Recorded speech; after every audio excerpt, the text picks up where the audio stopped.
মাত্র একদিনের ছুটিতেই ঘুরে আসতে পারেন রাজস্থান। হ্যাঁ, ঠিকই শুনছেন। জায়গাটা হলো দিকনগর এবং এখানের স্থাপত্য ১৬শ শতাব্দীতে নির্মিত। দিকনগরের প্রথম উল্লেখ পাওয়া যায় সদগোপ জমিদারদের শাসনকালে, কিন্তু এর প্রকৃত গৌরব মহারাজা কীর্তিচাঁদ রায়ের সময়ে বিকশিত হয়েছিল। গল্পটা বলছি, তার আগে চলুন স্টেশনে যাওয়া যাক। বর্ধমান স্টেশন থেকে শান্তিনিকেতন এক্সপ্রেস ধরে আমরা গুসকরার উদ্দেশ্যে রওনা দিলাম। বাকি গল্পটা ট্রেনে চেপে বলছি।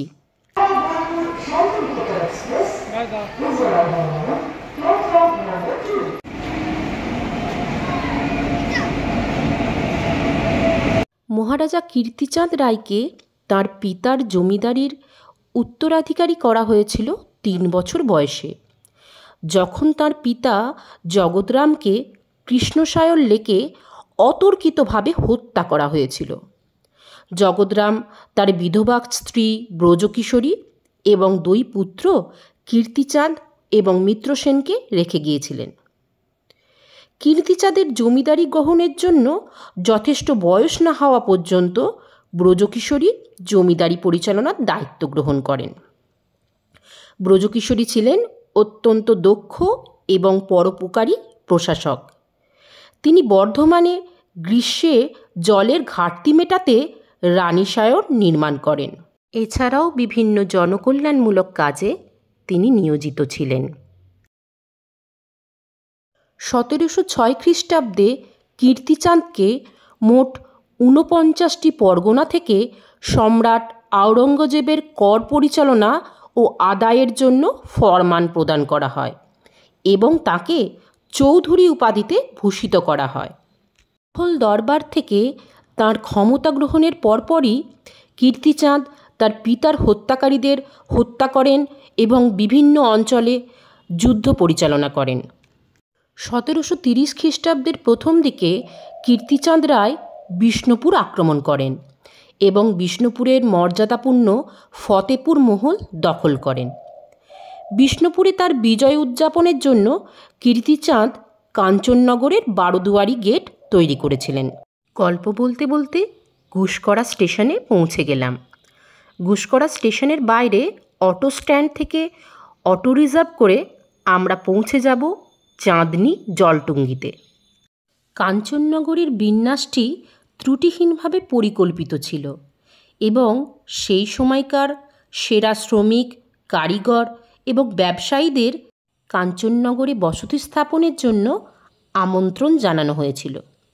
কাঞ্চননগরকে ভারতের স্কেফিল্ডস বলা হতো, কারণ এর কারিগররা সেরা ছুরি, কাঁচি, পিতলের পাত্র, তলোয়ার এবং গয়না তৈরি করেছিলেন। গল্প করতে করতে আমরা পৌঁছে গেছি চাঁদনী জলটুঙ্গিতে।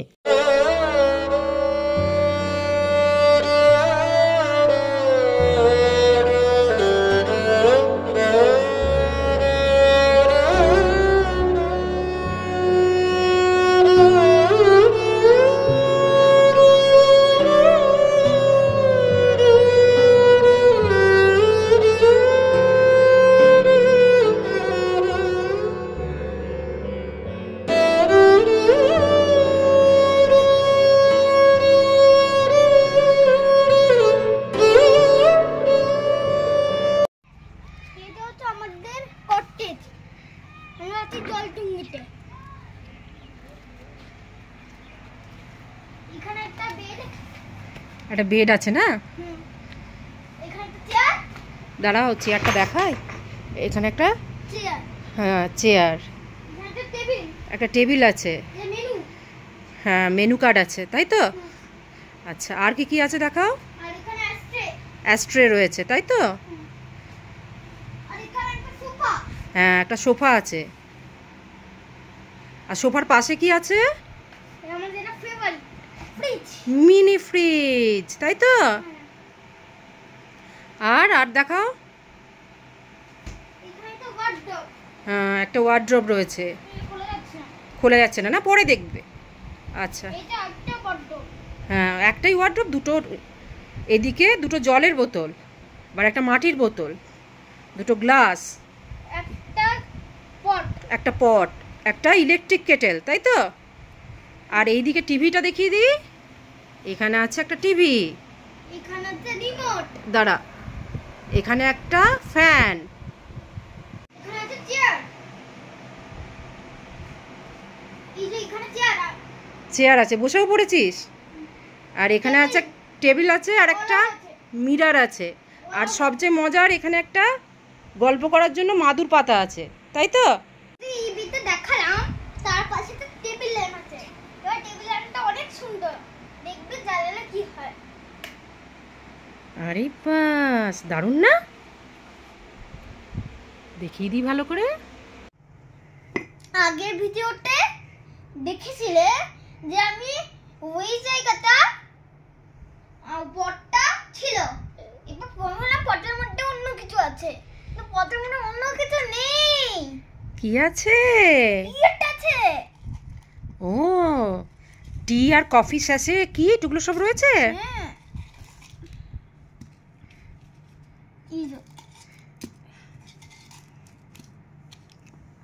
কি কি আছে দেখাও তো। চা, গোনা কফি, কফি, দুধ, দুধ, দুধ, সুগার, সুগার, সুগার, সুগার, টি ব্যাগ, টি ব্যাগ, টি ব্যাগ, টি ব্যাগ। এবার ওয়াশরুমটা দেখে নেওয়া যাক। ওয়াশরুমটাও বেশ পরিষ্কার পরিচ্ছন্ন। ঢুকতেই রয়েছে একটা বেসিন, মিরর, এখানে রয়েছে একটা গিজার, বালতি মগ দেওয়া রয়েছে,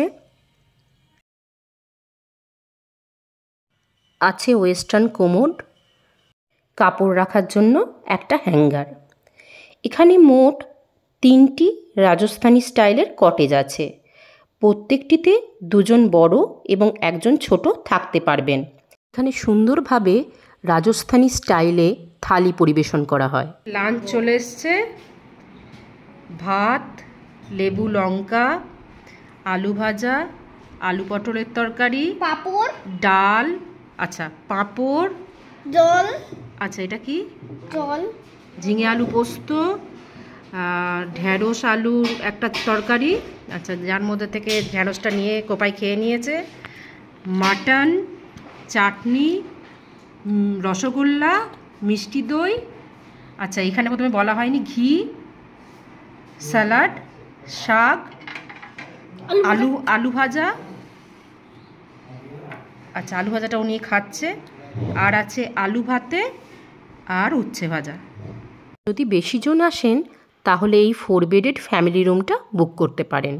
বুকিংয়ের সমস্ত ডিটেলস আমি ডেসক্রিপশন বক্সে দিয়ে দেবো।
খাওয়া দাওয়া সেরে আমরা সাইট সিইংয়ের জন্য বেরিয়ে পড়লাম।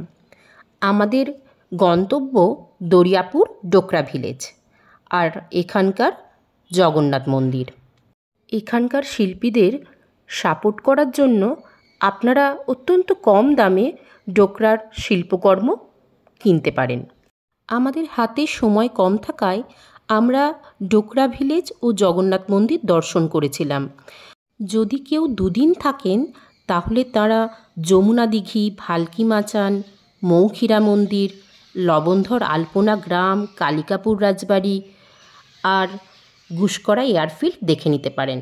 একদিন জলটুঙ্গিতে থেকে পরের দিন ভালকি মাচানে থাকতে পারেন।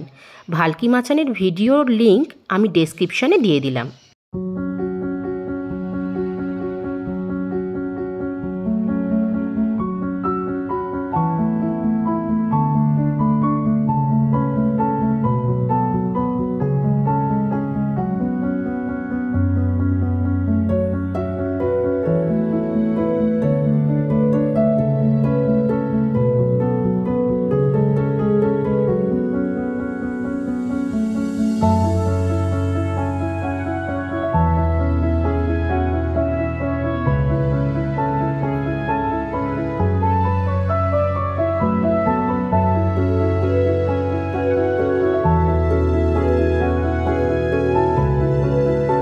আমরা যখন গিয়েছিলাম তখন জগন্নাথ মন্দির বন্ধ ছিল। জগন্নাথ মন্দিরে আরতি শুরু হয় সন্ধ্যে 7টার সময়। তাই কেউ যদি মনে করেন জগন্নাথ মন্দির দর্শন করবেন তাহলে সন্ধ্যে 7টার সময় আসবেন। মন্দিরের পিছনে রয়েছে একটি শিব মন্দির। এই জগন্নাথ মন্দিরে থাকারও ব্যবস্থা রয়েছে। রথের সময়, রাসের সময় অনেক মানুষ এসে এখানে ভিড় করেন।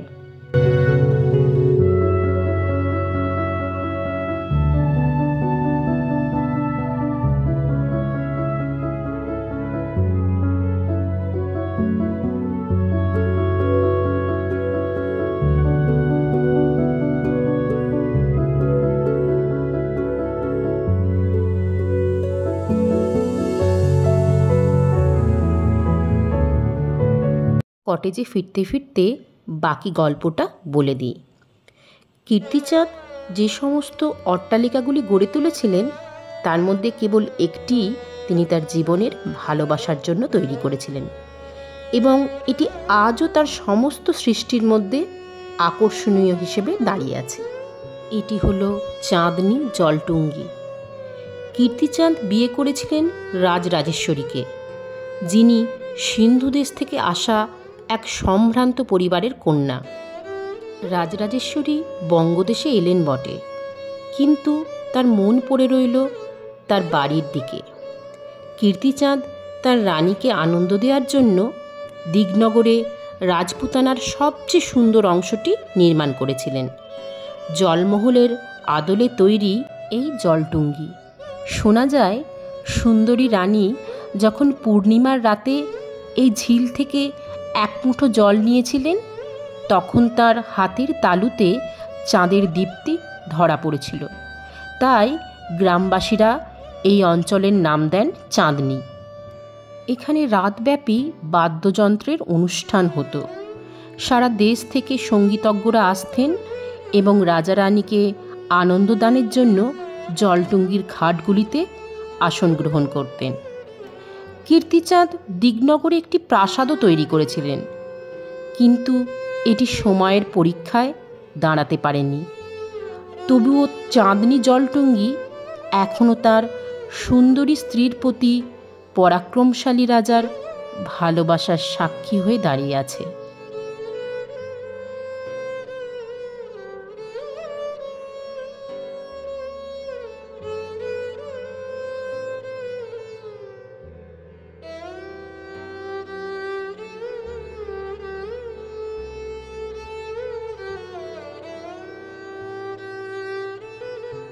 সন্ধ্যের সময় এখানে লাইট অ্যান্ড সাউন্ডের মাধ্যমে কীর্তিচাঁদের কাহিনী বর্ণনা করা হয়েছিল। সে এক দারুণ অভিজ্ঞতা।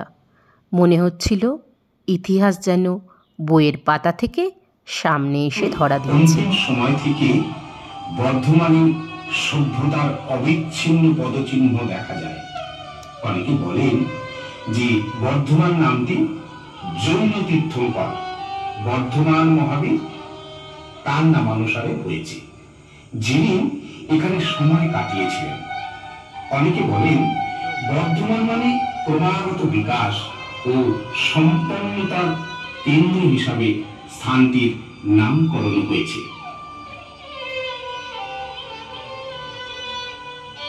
তবে আমরা আজ শোনাচ্ছি এই জলটুঙ্গি আর চাঁদনির গল্প, যার সঙ্গে জড়িয়ে আছে বর্ধমানের রাজ পরিবারের ইতিহাস, যারা ব্রিটিশ আমলেও জমিদারদের মধ্যে ছিলেন সব থেকে সম্পন্ন ও প্রভাবশালী।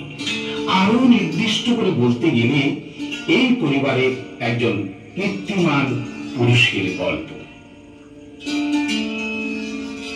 সুন্দর একটা সন্ধ্যা কাটিয়ে আমরা তাড়াতাড়ি ডিনার করে নিলাম। ডিনারেও ছিল এলাহি আয়োজন। রাত্রে ডিনারে আছে ভাত, ডাল, স্যালাড, সবজি, চিকেন, হাতটা সরাব এটা,